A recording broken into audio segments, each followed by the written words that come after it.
बघितलं का शिंदेनं जे काय आमदारांना पैसे दिले त्यावेळेला? असं आहे, आपण एक भूमिका त्यांनी मांडली तर ती बरोबर, तीच भूमिका दुसऱ्यांनी मांडली तर चुकीची. म्हणून मी काल म्हटलं तुमची रासलीला आणि आमची कॅरेक्टर ढिला असं नाही होणार. जनता पक्षाने जे 1-1 कोटी रुपयाच्या भागा त्यांच्याकडे पाठवून जरा मोजून पोचवा शिवसेनेच्या लोकांकडे, असं काय व्यवहार झालाय का? आणि मध्ये मग 20% कमिशन आहे का कुठे मोजण्याबद्दल? चला सोडू द्या. आणि प्लस या बाकीच्या ऑफर आहेत. ज्यांनी हा आरोप केला ते पैसे मोजायला बसले होते का भाजपतर्फे, की हे पैसे मोजा आणि त्यांना द्या? ज्यांनी हा आरोप केला, मला आरोप कोणी केलाय माहित नाही.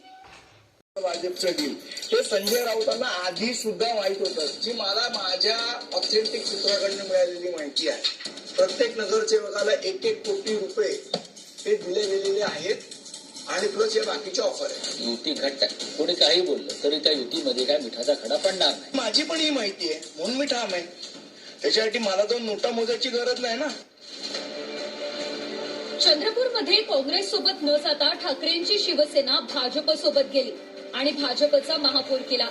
त्यावरून ठाकरेंच्या शिवसेनेकडून संजय राऊत आणि मनसेकडून संदीप देशपांडे हे आमनेसामने आले.